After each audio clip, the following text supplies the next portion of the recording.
Hello everyone. सो जैसे कि हम लीगल एनवायरनमेंट ऑफ बिजनेस का यूनिट फर्स्ट कंप्लीट कर चुके हैं। सो अब हम इस वीडियो में यूनिट सेकंड का लेसन 2, मतलब हमारे कोर्स के हिसाब से लेसन 2 हम देखेंगे। ठीक है, ये चैप्टर वाइज तो नहीं कवर होगा क्योंकि अभी मेरा मोटिव है कि हम एक थोड़ा सा अभी टाइम है हमारे पास, तो हम थोड़ा सा डिटेल में पढ़ें और रिविजनरी वीडियोस और जो हम बोल सकते हैं क्विक काइंड ऑफ जो भी समराइजिंग वीडियोस होंगी वो लेटर ऑन मैं बाद में आपको दे दूँगी। ठीक है, तो अभी मैं थोड़ा सा डिटेल में हम थोड़ा सा देखेंगे कि जितना डिटेल में हम पढ़ सकते हैं उतना तो हम एटलीस्ट एक बार गो थ्रू कर दें। ठीक है, बट मैं इसमें भी टू द पॉइंट ही लेकर के जाऊँगी। सो आप इसमें पढ़ सकते हैं। हम इसमें जो हम पढ़ेंगे इंडियन कॉन्ट्रैक्ट एक्ट 1872 के बारे में। सो ये जो आपकी स्टेटमेंट आपने पढ़ी होगी और आप हर कोई इससे जानता भी होगा। All agreements are not contract and whereas all contracts are agreements. जैसे कि हमें पता है कि कॉन्ट्रैक्ट बनने की जो हमारी फर्स्ट स्टेज होती है दैट इज़ एग्रीमेंट ओनली। सो वही यहाँ पे चीज़ है कि एग्रीमेंट और लीगल एनफोर्समेंट मिलकर हमारा कॉन्ट्रैक्ट बनता है। तो अगर हमारा जस्ट एग्रीमेंट है और लीगल एनफोर्समेंट उसमें इंडल्ज नहीं है तो वो हमारा कॉन्ट्रैक्ट नहीं होगा। So this is the only thing जो कि हमारी स्टेटमेंट कहती है। ठीक है, तो हम यहाँ पे कैसे इसको कह सकते हैं कि as the agreement is the initial stage of the every contract. So इसलिए ये हमारा है agreement is a mutual understanding but contract is raised by the level of legal binding.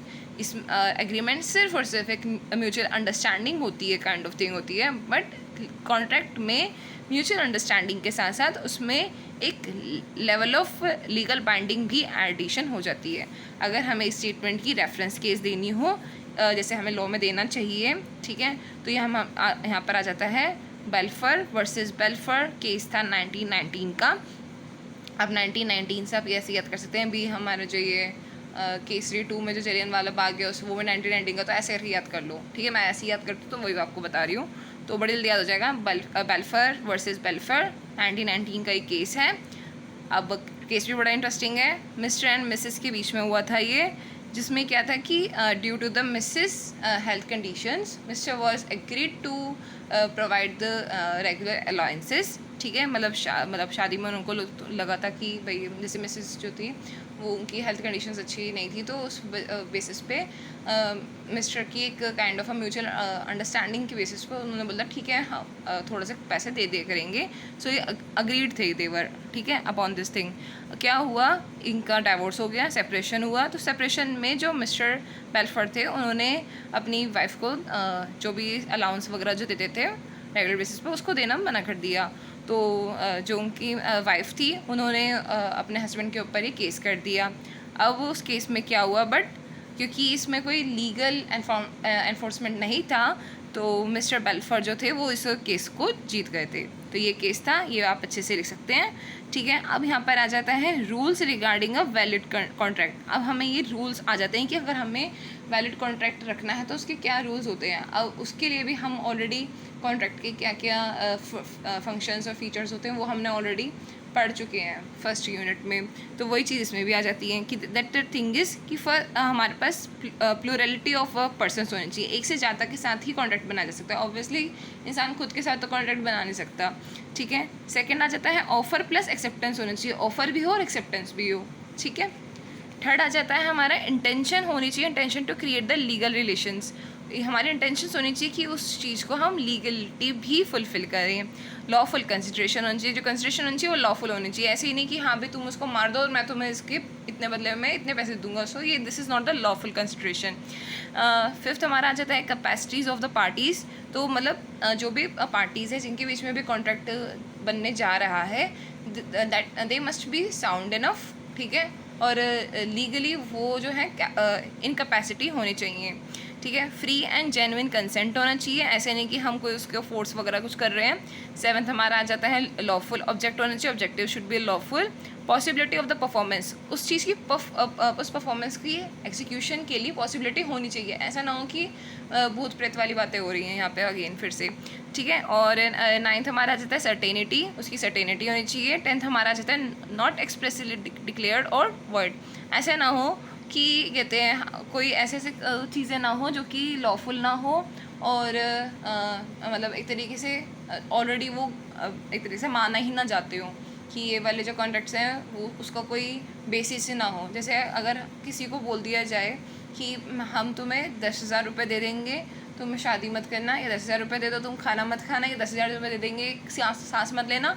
सो ये सारी बातें जो हैं ये कोई भी सही नहीं है। तो इसलिए ये वाली जो स्टेटमेंट्स होती है नॉट एक्सप्रेसली डिक्लेयर्ड और वर्ड, सो ये वाली चीज़ें भी नहीं होनी चाहिए।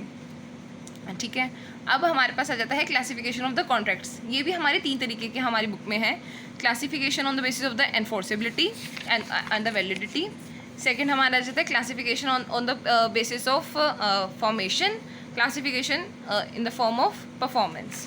ठीक है, सो classification in the form of enforceability मतलब होती है कि हम उस कॉन्ट्रैक्ट को किस तरीके से वैलिडिटी या किस तरीके से मान लेते हैं, तो उस बेसिस पे है।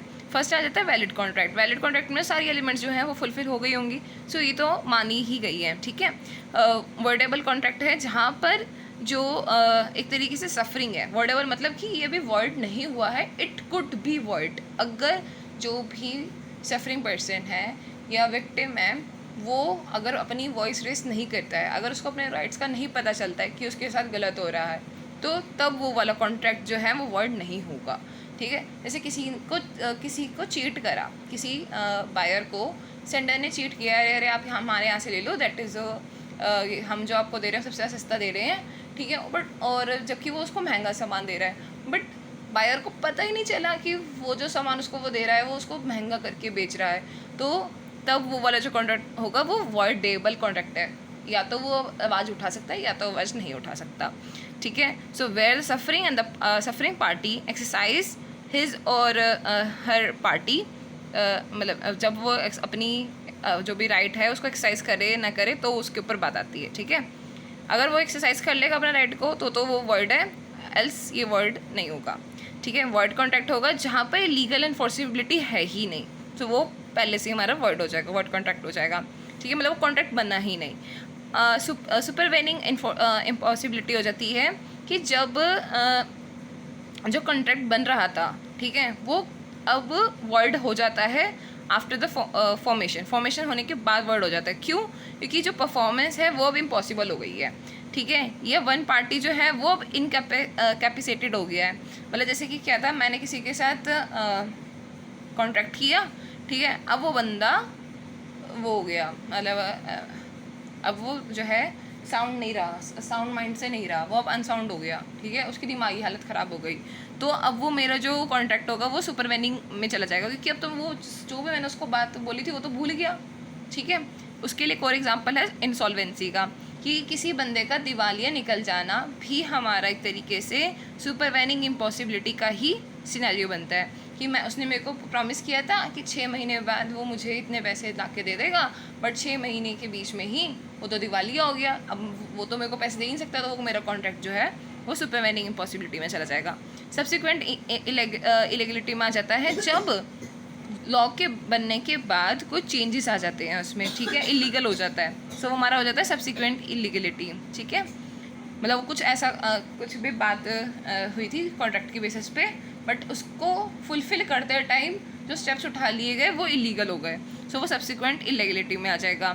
वर्ड एग्रीमेंट हमारा होता है जो स्टार्टिंग से ही एग्रीमेंट बेसिस पे ही वर्ड है, उसी में ही हमारे कुछ ना कुछ गलतियां हैं, सो वो हमारा हो जाता है इनवैलिड एंड वर्ड एब इनिशियो, मतलब स्टार्टिंग से ही वो वर्ड है। ठीक है, सो आप वर्ड एग्रीमेंट और वर्ड कॉन्ट्रैक्ट समझ सकते हो कि वर्ड कॉन्ट्रैक्ट में एग्रीमेंट कुड बी जेन्युइन, वो एग्रीमेंट हमारा सही हो सकता है, बट वर्ड एग्रीमेंट में एग्रीमेंट भी आपका सही नहीं है। ठीक है, तो इसलिए वो वर्ड एब इनिशियो आ जाता है।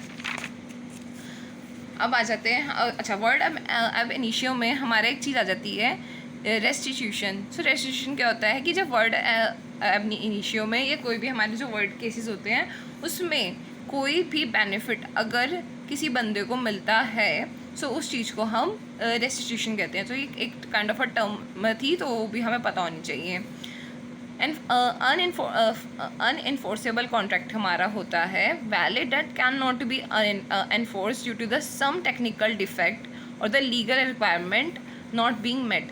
ये हमारा तब होता है कि जब हमारा वैलिड था, हर चीज़ में वैलिड चला जाता, बट किसी रीज़न की वजह से, टेक्निकल रीज़न या किसी लीगल रिक्वायरमेंट की वजह से वो हमारा अनएनफोर्सेबल हो गया लीगल बेसिस पे, तो वो हमारा क्या हो जाएगा, अनएनफोर्सेबल कॉन्ट्रैक्ट। ठीक है, इलीगल एंड अनलॉफुल में आ जाएगा जो हमारी जो भी एग्रीमेंट्स थे वो इलीगल बेसिस पे थे, चीज़ें ही गलत थी, मेरे जो कॉन्ट्रैक्ट थे वो टेररिज्म बेसिस पे थे, तो तब वो चीज़ इलीगल में आ जाएगी। ठीक है, वो अनलॉफुल है। ठीक है, उसी के लिए हमें बेटर अंडरस्टैंडिंग के लिए डिफरेंसेस यहाँ पर है कि the difference between the illegal and the void agreements. So void agreements में क्या होता है कि इसमें आपने कोई चीज़ जो भी कॉन्ट्रैक्ट बनाया है, एग्रीमेंट बनाया है, वो बनाया आपने भले ही सही है, बट उसके कुछ ऐसी कंडीशंस हैं जो कि लीगली मेट नहीं कर रही हैं। ठीक है, बट इलीगल में होता है कि आपको मना ही किया गया है, वो तो लीगल है ही नहीं जो आपने चीज़ चाह रहे हो। जैसे कि एग्जांपल के लिए आपने एग्रीमेंट विद माइनर कर दिया, आप जो एग्रीमेंट कर रहे हो माइनर के साथ कि अगर कोई चीज़ बेच रहे हो या उसको अपने पार्टनरशिप में लेकर के आ रहे हो, वो चीज़ आप सही काम कर रहे हो तो उसके वो ठीक है, बट आप माइनर को लेकर के आ रहे हो तो वो थोड़ा सा हमारे लिए डाउटफुल केस हो जाता है कि अगर आप वही चीज़ किसी मेजर के साथ करोगे तो वो चीज़ सही है। ठीक है, तो ये हमारा किस में आ जाएगा, वर्ड एग्रीमेंट में। बट इलीगल में हमारा हो जाता है आप किसी के साथ भी कर लो भाई साहब, वो चीज़ गलत है तो गलत है। जैसे कि अगर किसी मैंने इस केस में बोल दिया गया कि किसी बंदे को मारना है, आप माइनर को मारो, मेजर को मारो, किस मर्जी को भी मारो, वो इलीगल है तो इलीगल है। ठीक है, सो इलीगल और वर्ड में आपको अब डिफरेंस समझ आ गया होगा। ठीक है, स्कोप में क्या है, वाइड वर्ड अग्रीमेंट के होने के चांसेस थोड़े ज़्यादा होते हैं। ठीक है, वाइड है, इलीगल के कम होते हैं। इलीगल में हमारे यहाँ पे कैसे कि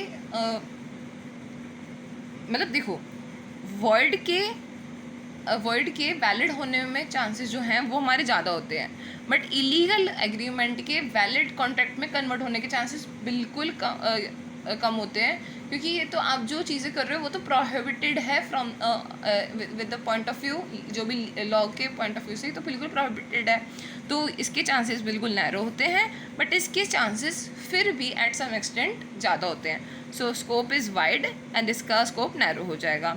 पेनल्टी, इसमें आपकी कोई पेनल्टी नहीं है, ये बस आपको एक तरीके से प्रिकॉशनरी बताया जाता है कि आप माइनर के साथ अग्रीमेंट ना करें, क्योंकि वो मतलब वो बच्चा है, ऐसे करके मतलब काइंड ऑफ अ प्रिकॉशनरी है उसमें कि आपको ये चीज़ें फ्यूचर में झेलनी पड़ सकती हैं। बट यहाँ पर क्या है, आपको प्रिकॉशनरी नहीं है, अगर आपने काम करा तो आपको इसके पैसे देने पड़ेंगे, आपको भरपाई करनी पड़ेगी, आपको सज़ा होगी, वो सब चीज़ें। तो अब आपको शायद समझ आ गया होगा कि इसमें डिफरेंसेस क्या है। ठीक है, अब आ जाता है classification from the point of view of the formation. उसमें आ जाता है कि हम जो फॉर्मेशन करते हैं उसके बेसिस पे क्लासिफिकेशन। सो एक्सप्रेस कॉन्टैक्ट होता है जिसमें हमारा ऑरली और राइटिंग में हमने उसको एक्सप्रेस किया होता है।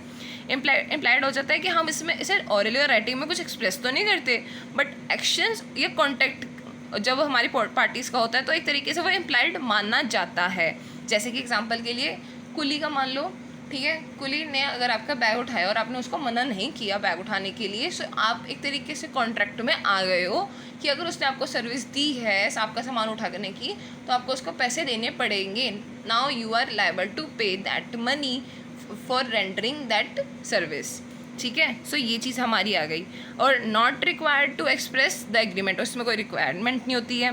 Constructive and quasi agreement contract में क्या आ जाता है कि ये एक एक्चुअल में तो कॉन्ट्रैक्ट नहीं होता है, ठीक है, बट ये क्यों बनाया गया है, to prevent one party from unfairly benefiting at the expense of others.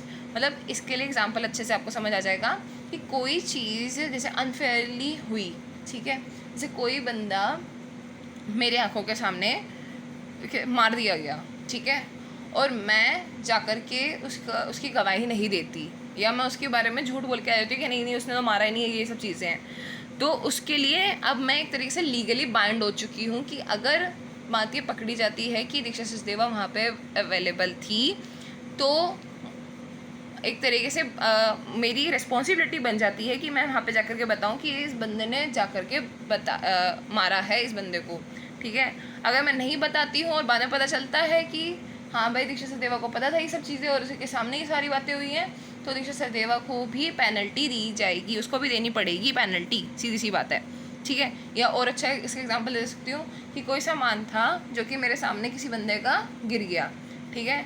और और सीसीटीवी कैमरा भी है, वो सब चीज़ें देख रहा है कि मैं आई एम अवेलेबल देयर, और मेरे सामने ही वो सामान किसी का गिर गया है, छूट गया है, और मैं ध्यान नहीं देती हूँ, और वो चीज़ वैसे वहीं पर पड़ी रह जाती है या मैं अपने पास रख लेती हूँ। तो वहाँ पर मैं एक तरीके से कॉन्ट्रैक्ट में आ चुकी हूँ कि मुझे उस सामान की सेफ्टी देखनी चाहिए थी, उसको राइट जगह पर बताना चाहिए था, जहाँ भी मैं पुलिस को बताती है उसको इन्फॉर्म करती, तो ये सब चीज़ें मुझे करनी चाहिए थी। अगर नहीं करूँगी और बाद में पता चलता है तो मैं भी यहाँ पर पनिशेबल हूँ। ठीक है, आई होप अब आपको यहाँ पे समझ आ गया होगा। ठीक है, अब उसके बाद आता है classification from the point of view of performance. तो परफॉर्मेंस में क्या होता है, executed contract and executory contract. Executed होता है कि इसमें ना यूनिलेटरल होता है, किसी एक बंदे ने ऑब्लिगेशन को फुलफिल कर दिया, किसी ने नहीं किया, सो वो उस बेसिस पे हमारा कौन सा कॉन्ट्रैक्ट होता है, एग्जीक्यूटेड होता है। एग्जीक्यूटरी होता है कि दोनों ही बायलैटरल बेसिस पे, या तो दोनों ही अपने ऑब्लिगेशंस को पूरे तरीके से फुलफिल कर लेंगे, या दोनों ही अभी ये पार्शली फुलफिल करेंगे। सो ये हमारा एग्जीक्यूटेड कॉन्ट्रैक्ट होता है। और